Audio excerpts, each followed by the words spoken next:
Assalamualaikum warahmatullahi wabarakatuh.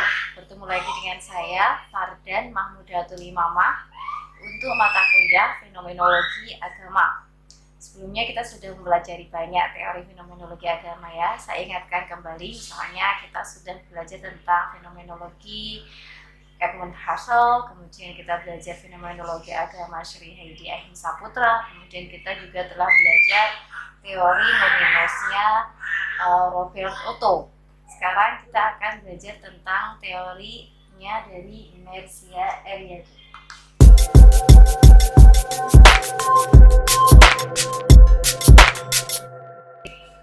Siapa dia Mircea Eliade? Nah, tokoh Mircea Eliade ini sangat-sangat populer atau penting saat Anda belajar perbandingan agama atau fenomenologi agama. Mata kuliah fenomenologi agama sebenarnya isinya hampir mirip sama perbandingan agama. Jadi biasanya dalam fenomenologi agama itu mata kuliahnya kita membandingkan satu tradisi keagamaan dengan tradisi agama lainnya.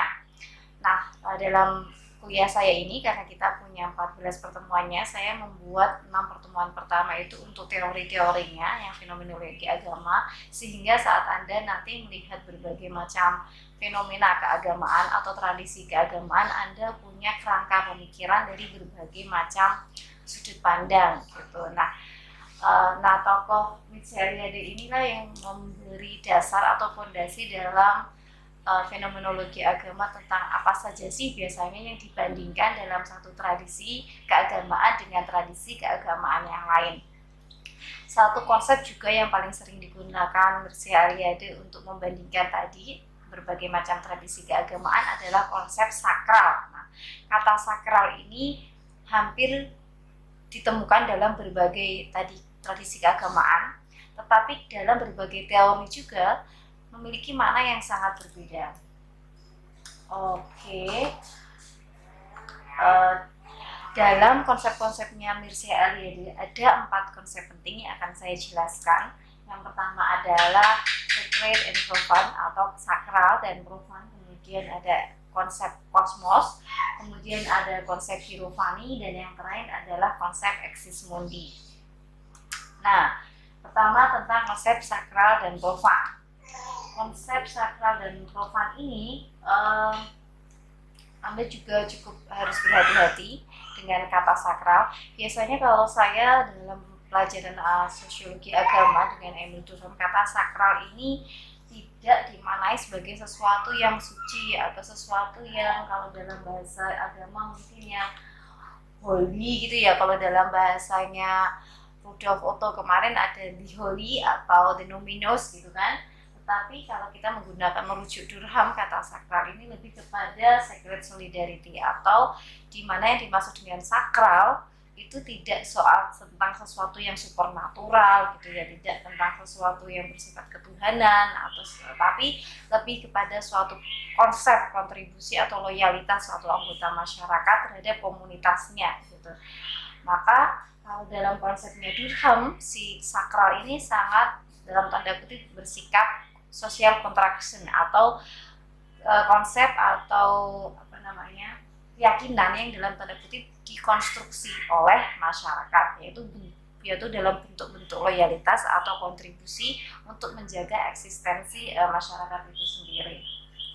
Nah, kemudian apa sakral menurut si Mircea Eliade ini? Nah, biasanya sakral menurut Mircea Eliade ini sebagaimana sakral yang dipahami oleh akademisi keagamaan gitu ya, atau ulama atau theologian, ahli-ahli agama gitu. Kalau dalam bahasanya Rudolf Otto, kemarin kita menggunakan bahasa Rudolf Otto, sakral ini biasanya dimaknai dengan the holy other atau the numinous tadi, sesuatu yang di luar pikiran kita, sesuatu yang benar-benar berbeda atau sui generis kayak kita kemarin ya. Kalau dalam bahasa agama kita, dalam agama Islam ada sifat laisa kamislihi syai'un, sesuatu yang sangat-sangat berbeda dan tidak mungkin ada kesamaan kita gitu, dan atau sesuatu yang dari aslinya ada, jadi tidak ada Jadi ada awal dan tidak ada akhir dan lain sebagainya. Dalam bahasa Ordo disebut dengan the holy order, kata sakral ini. Nah, begitu juga dengan Eliade. Eliade ini cukup dalam tanda kutip setuju ya dengan pernyataan si Rudolf Otto ini. Maka biasanya konsep sakral ini menunjukkan the source of significance, meaning, power, and being, yaitu sumber kekuatan yang sesuatu kekuatan yang maha besar gitu ya, kalau dalam bahasa kita itu yang menjadi sumber-sumber makna, kekuatan, keberadaan, dan lain sebagainya. Dalam tradisi-tradisi keagamaan itu, dalam konsep-konsep penciptaan biasanya seperti itu. Ini adalah salah satu lukisan yang dilukis oleh Michelangelo. Dia adalah salah satu pelukis terkenal yang menjelaskan menggambarkan tentang the creation of Adam, atau Adam sebagai makhluk. Tuhan menciptakan Adam, penciptaan Adam gitu ya. Nah, si sakral itu dimaknai sebagai sesuatu yang supernatural, atau sebenarnya dalam Eliade sendiri tidak menjelaskan secara eksplisit sakral menurut dia gitu ya, tetapi lebih seringnya dia membuat dua konsep yang berlawanan, yaitu sakral adalah lawan dari profan gitu. Yang tidak profan berarti dia sakral gitu. Nah, terus apa sih yang dimaksud dengan profan? Nah, biasanya kalian kalau dalam membedakan apa itu yang sakral dari yang profan, itu biasanya yang profan adalah hal-hal yang bersifat duniawi, hal-hal keseharian. Sedangkan sakral adalah sesuatu yang lebih spiritual, sesuatu yang lebih memiliki sifat bersifat ukhrawi. Misalnya tentang pahala, itu biasanya suatu ibadah, itu kan sesuatu yang sakral karena dia memikirkan hal-hal yang bersifat ukhrawi yang tidak kita temui di dunia, yang tidak kita dapatkan hasilnya di dunia. Yang namanya pahala itu kan ya tidak di dunia gitu, atau yang namanya akhirat, yang namanya surga, yang namanya neraka kan tidak di dunia gitu, tetapi ada konsep-konsep akhirat. Nah, itu biasanya merujuk pada sakral yang berbeda dengan profan atau konsep-konsep keseharian. Misalnya dalam dua gambar ini, sakral digambarkan sebagai doa atau ibadah, atau menghubungkan diri dengan Tuhan, menghubungkan diri dengan sesuatu yang sakral tadi, the numinous tadi, atau the holy order tadi. Berbeda dengan sesuatu yang profan, sama-sama menggunakan pakaian adat dan lain sebagainya, tetapi yang satu menari, yang satu berdoa, seperti itu ya. Kemudian, nah, biasanya konsep sakral inilah yang digunakan dalam studi agama saat ini. Misalnya saat Anda belajar tentang perbandingan agama, maka Anda akan mengkomparasikan apa sih yang dianggap sakral dari satu tradisi agama dengan tradisi agama yang lain. Misalnya konsep-konsep ketuhanan, misalnya konsep-konsep keselamatan, konsep-konsep akhirat, kitab suci, cerita-cerita nabi, dewa-dewa, dan lain sebagainya. Sebagaimana dilihat ini ada banyak simbol tradisi keagamaan, ada Kristen, ada Islam, Buddhism, Hinduism, Taoism, Buddhism, Shinto, Sikhism, even bahkan tradisi Satanism atau ateism. Semuanya punya konsep dalam tanda kutip sakral ini. Kemudian konsep yang kedua adalah konsep kosmos. Kembali lagi ke konsep simbol ini ya, perbandingan agama tadi ya. Maka ketika menggunakan fenomenologi agama ini, instead of perbandingan agama, memilih pendekatan fenomenologi agama daripada pendekatan perbandingan agama, karena diharapkan dengan fenomenologi agama ini, sebagaimana prinsip-prinsip fenomenologi, kita berusaha untuk menitik beratkan pada sudut pandang mereka yang mengalami, atau sudut pandang mereka yang berbeda dengan kita gitu ya. Misalnya Anda melihat tradisi Christianity dengan konsep trinitasnya gitu ya. Dalam kepala kita mungkin berpikir Tuhannya kok 3 gitu, atau konsep trinitasnya umat Hindu gitu ya, ada Siwa, ada Wisnu, ada Brahma, dan lain sebagainya gitu. Kok Tuhannya 3, terus nanti kalau mereka bertengkar gimana, dunia nanti bingung gitu kan. Nah, itu kan karena kita berpikir dengan cara muslim gitu ya. Dengan fenomenologi itu diharapkan kita memberi ruang, atau ya sudahlah mereka punya pemahaman dan kita mendengarkan. Jadi listen to understand, mendengarkan untuk memahami dulu sebelum kita berusaha untuk membalas atau membandingkan dengan kita terus mana yang lebih benar dan lain sebagainya. Tetapi lebih pada menitik beratkan pada sudut pandang mereka, memahami dan memiliki sikap empati tadi. Kemudian lanjut ke konsep selanjutnya, yakni kosmos. Nah, kosmos apa sih yang dimaksud dengan kosmos ini? Nah, tadi kan ada konsep duniawi, ukhrawi gitu ya, konsep sakral, konsep profan. Nah,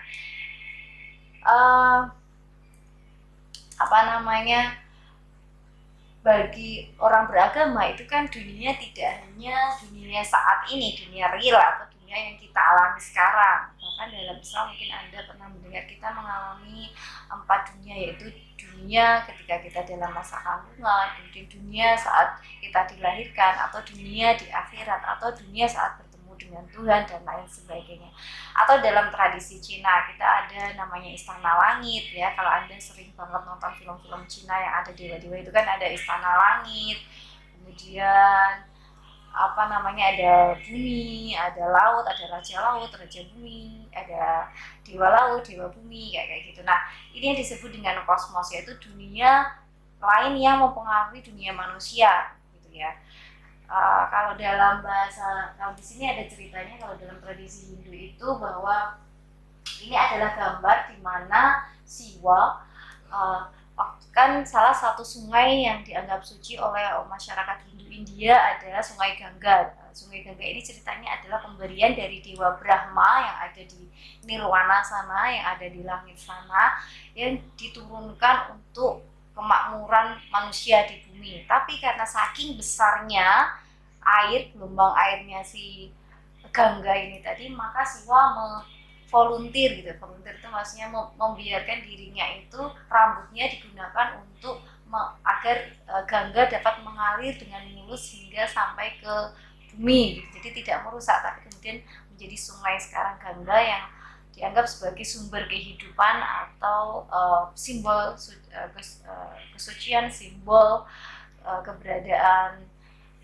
surga bagi umat Hindu di India gitu ya. Hindu percaya bahwa Sungai Gangga dan lain sebagainya. Kemudian misalnya dalam tradisi Islam gitu kan, dalam tradisi Islam mungkin Anda pernah mendengar istilahnya arasy gitu ya, sumastawa ala arsyistawa, alal arsy gitu. Sumastawa alal arsy, Allah bersemayam di atas arsy. Nah, istilah arsy ini juga menggambarkan betapa dunia itu tidak hanya dunia sekarang, dunia yang kita tempati, atau bahkan Anda pernah mendengar cerita Isra Mi'raj bahwa Nabi ke langit ke-7 untuk bertemu dengan Tuhan dan lain sebagainya. Itu adalah bentuk dunia yang sangat luas gitu, tidak hanya dimensi yang sedang kita lakukan, yang sedang ada manusia saat ini gitu. Tradisi-tradisi keagamaan mempercayai bahwa dunia ini tidak hanya sekarang, tetapi ada dunia atau dunia akhirat yang menjelaskan atau menjadi bagian dari yang mempengaruhi dunia saat ini. Itu yang disebut dengan kosmos. Atau dalam tradisi Buddha. Dalam tradisi Buddha itu ada istilahnya Bhava Chakra atau roda kehidupan. Biasanya itu ditunjukkan dalam bahwa manusia itu kan lahir mati gitu. Ada beberapa alam, misalnya ada alam manusia, alam demigod, yaitu manusia, antara manusia dan Tuhan, ada alam hewan, ada alam tumbuhan dan lain sebagainya. Itu yang disebut dengan kosmos gitu kan. Nah, kemudian konsep ketiga adalah hierophany. Nah, melalui kosmos itulah, jadi saat ada kosmos itulah di mana manusia berhubungan dengan yang luminous tadi atau yang sakral tadi. Nah, proses pertemuan antara manusia dengan si luminous tadi disebut dengan hierophany, yaitu saat yang sakral itu bermanifestasi gitu ya, atau the manifestation of sacred atau an appearance of the holy, yaitu ketika Tuhan atau yang sakral itu memberi penampakan atau menunjukkan berwujud gitu, sehingga manusia bisa mengalami, bisa merasakan kehadiran Tuhan tersebut. Nah, konsep ini disebut dengan hierophany. Misalnya dalam tradisi Hindu ada Dewa Krishna, ada tokoh namanya Krishna. Krishna adalah dianggap penjelmaan dari Dewa Wisnu. Nah, ini adalah salah satu contoh proses Hirufani. Atau misalnya kalau dalam Christianity itu ada yang sakral, itu turun ke bumi. Itu misalnya Isa, nanti Isa Al-Masih itu merupakan kalau dalam bahasanya itu adalah firman Tuhan yang diturunkan dalam bentuk daging, yaitu manusia yang karena dia adalah bagian dari Tuhan, kan, maka dia adalah karena bagian dari Tuhan, ya dalam tanda kutip dia adalah Tuhan itu sendiri. Untuk menjelaskan Trinitas nanti saya serahkan kepada yang ahlinya saja ya. Kemudian ada lagi mungkin, konsep selanjutnya adalah eksis mundi. Eksis mundi ada, kalau tadi Hirufani adalah saat dimana yang sakral berkomunikasi dengan manusia. Nah, tempat di mana komunikasi itu berlangsung itu disebut dengan eksis mundi. Eksis mundi itu adalah tempat di mana ada satu titik di bumi yang memiliki hubungan langsung atau lebih dekat dengan kosmos tadi, atau center of the world tadi, atau pusat alam tadi gitu. Maka dia disebut dengan kosmos. Biasanya dalam tradisi keagamaan itu kan ada tempat-tempat sakral ya, tempat-tempat yang dianggap memiliki kedekatan lebih dibanding tempat lainnya dengan Tuhan atau dengan yang sakral itu tadi gitu. Misalnya saja kalau dalam tradisi Islam kita punya Mekah ya, atau Ka'bah di Mekah. Misalnya Anda sedang di Ka'bah, maka Anda merasa Anda hadir dalam rumah Tuhan. Anda merasa lebih dekat sebagai pusat spiritualitas, dan perasaannya itu berbeda jika Anda berada di masjid atau di tempat-tempat lain di bumi gitu. Kemudian mungkin ada tradisi lain, misalnya Candi Borobudur bagi umat Buddhis ya, bahwa merupakan tempat-tempat sakral di mana mereka bisa merasa dekat dengan Buddha atau dalam ajarannya gitu. Kemudian juga ada Harmandir Sahib, ini adalah tempat sakralnya masyarakat Sikh di Punjab gitu ya. Kemudian juga ada Kuil Meji bagi masyarakat Sinto, ini semacam makam sebenarnya, tapi kemudian menjadi tempat sakral. Sebenarnya banyak sekali. Jadi di tradisi Islam Jawa juga banyak makam yang kemudian jadi tempat-tempat sakral. Nah, tempat-tempat sakral itulah yang kemudian menjadi eksis mundi. Oke ya, kita sudah belajar 4 hal dari Mircea Eliade. Ada sakral, ada sakral versus profan, kemudian ada kosmos, Hirufani, dan eksis mundi. Dan biasanya 4 hal ini yang kemudian menjadi konsep untuk dalam tanda kutip dibandingkan atau kita pelajari dari satu tradisi keagamaan dengan tradisi keagamaan lain. Apa sih yang sakral menurut agama A? Apa sih gambaran kosmos atau alam dalam tradisi agama tertentu? Terus apakah proses Hirufaninya, kemudian di mana tempat-tempat sakralnya atau eksis mundinya, dan lain sebagainya. Sampai di situ dulu. Terima kasih. Assalamualaikum warahmatullahi wabarakatuh.